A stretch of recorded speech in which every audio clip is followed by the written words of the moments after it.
Oi gente, tudo bem? Eu sou a Adriele e como estamos próximos ao Halloween, na semana que vem, hoje eu vou contar para vocês um caso que aconteceu na véspera pro dia de Halloween, o caso Michael Skakel.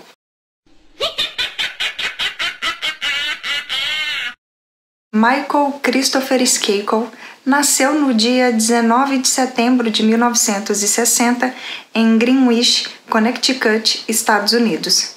Filho de Ruston Walter Skakel e Annie Reynolds. Ele era o quinto filho de 7. A família tinha uma boa situação financeira. O avô, por parte de pai das crianças, de nome George, foi o fundador da Great Lakes Carbon Corporation, uma empresa de carvão que era uma das maiores e mais ricas corporações privadas dos Estados Unidos. Ele dava quantias em dinheiro para os seus netos sem limites. Eles tinham e faziam tudo o que queriam, pois não tinham muita supervisão, porque o Ruston abusava de bebida alcoólica e a Annie sofria dores a maior parte do tempo devido a um câncer no cérebro. Inclusive, em 1973, ela não conseguiu mais lutar contra essa doença e faleceu. O Michael não era um bom estudante. Sempre que ele reprovava em uma série, seus pais o transferiam de escola. Na verdade, ele sofria de dislexia e isso atrasava o seu aprendizado. Mas na época ninguém sabia. E esse diagnóstico foi dado a ele apenas aos seus 26 anos de idade. Ele também era bem pequeno, o menor entre todas as crianças da sua família. Seus primos até o apelidaram de o Nanico da Ninhada. Apesar disso, ele foi descrito como sendo uma pessoa amável, sensível, alegre e que adorava esportes. Porém, o seu comportamento mudou após a morte da sua mãe. Ele passou a abusar de álcool e em 1978, aos 18 anos de idade, ele foi preso por dirigir embriagado. Para evitar acusações criminais, sua família o enviou para uma escola em um outro estado, onde supostamente ele teria recebido tratamento para o alcoolismo. O Michael fugiu dessa escola por 2 vezes, por isso não conseguiu se formar lá. Sua família então decidiu que ele iria frequentar uma outra escola em Milton. Foi lá que ele conseguiu se formar e também conseguiu seu diploma bacharel em inglês. Após frequentar várias instalações de reabilitação, aos 20 anos de idade, enfim, ele conseguiu ficar sóbrio. Ele então começou a seguir carreira profissional como atleta de esqui, chegando a participar de vários campeonatos. E, inclusive, foi em um desses campeonatos que ele conheceu a golfista profissional de nome Margot Sheridan. Eles se casaram em 1991 e tiveram um filho. Na noite do dia 30 de outubro de 1975, véspera de Halloween, todas as crianças do bairro foram para a rua para noite de doces ou travessuras. Todos estavam pregando peças, tocando sinos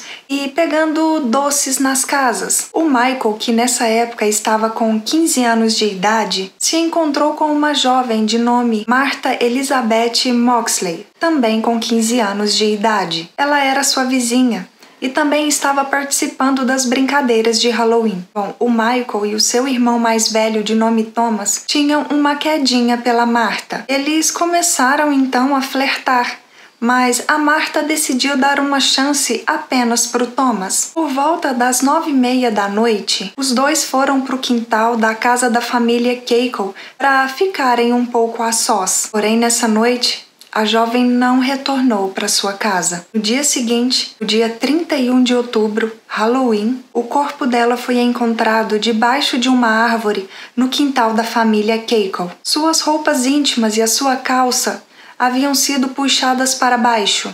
Apesar disso, testes confirmaram que ela não havia sido violada. Perto do corpo dela foi encontrado um taco de golfe quebrado que teria sido utilizado para tirar a vida dela. Essa evidência, juntamente com as roupas dela, foram enviados para fazerem testes, mas não encontraram nenhum DNA estranho e mais nada que pudesse ajudar nas investigações foi encontrado no local. O principal suspeito de ter cometido esse crime foi o Thomas, porque ele foi a última pessoa a ser vista com a Martha. Assim que o seu pai ficou sabendo dessa suspeita dos policiais, ele os proibiu de acessar a escola e os registros médicos do seu filho. Ele não colaborou em nada com as investigações. Mas isso não adiantou. Os irmãos foram chamados para irem até a delegacia para darem seus depoimentos várias vezes, e suas histórias sempre mudavam.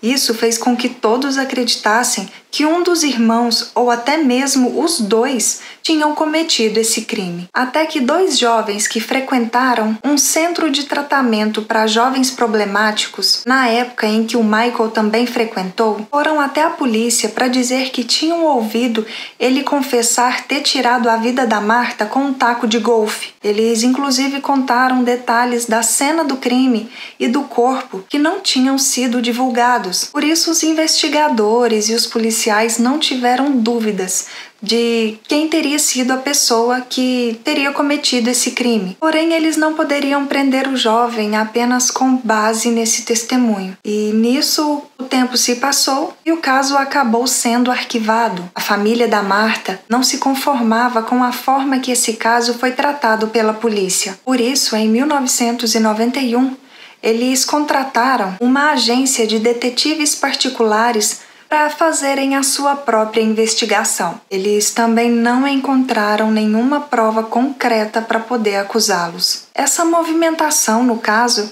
fez com que, em junho de 1998, ele fosse reaberto e um grande júri foi convocado para revisarem as evidências e, após uma investigação de 18 meses, foi decidido que o testemunho dos jovens sobre a confissão do Michael era, sim, prova suficiente para acusá-lo de ter tirado a vida da Martha. Dessa forma, no dia 9 de janeiro de 2000, um mandado de prisão foi emitido e, no final do dia, ele foi preso. Porém, poucos dias depois, ele foi libertado sob a fiança de $500 mil. No dia 14 de março, iniciou-se o seu julgamento em um tribunal de menores, pois na época em que esse crime aconteceu, ele tinha apenas 15 anos de idade. No dia 31 de janeiro de 2001, um juiz decidiu que o rapaz seria julgado como adulto. O seu irmão Thomas não foi acusado de nada, pois ele disse em seu depoimento que depois de ficar um tempo com a Martha no quintal, eles se despediram e ele foi se encontrar com alguns amigos. Esse álibi foi confirmado na época.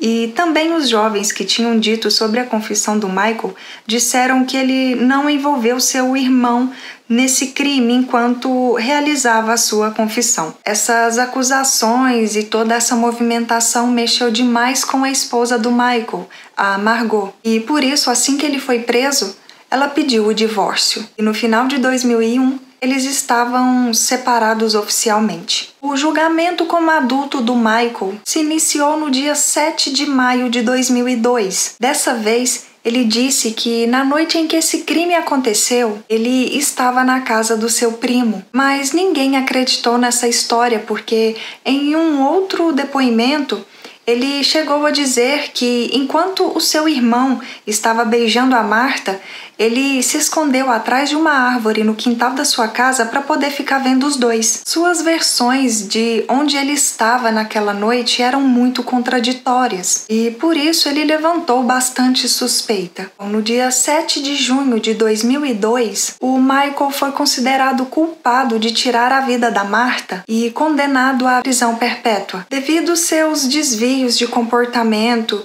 e os testes psicológicos que fizeram nele, ele foi enviado para uma prisão que é especializada no atendimento e tratamento de infratores adultos do sexo masculino que têm problemas de saúde mental. O Michael apelou sobre a sua sentença várias vezes. Em novembro de 2003, ele argumentou que o Tribunal de Primeira Instância havia errado, porque o caso dele deveria ter sido julgado no Tribunal de Menores e não no Tribunal Superior. Ele também alegou que o prazo de prescrição havia expirado pelas acusações contra ele. No dia 12 de janeiro de 2006, suas alegações foram recusadas. Logo em seguida, ele contratou o advogado e ex-procurador dos Estados Unidos para defendê-lo. Esse advogado apresentou uma petição em seu nome perante a Suprema Corte dos Estados Unidos. Porém, no dia 13 de novembro de 2006, a Suprema Corte recusou-se a aceitar essa petição. No dia 24 de outubro de 2012,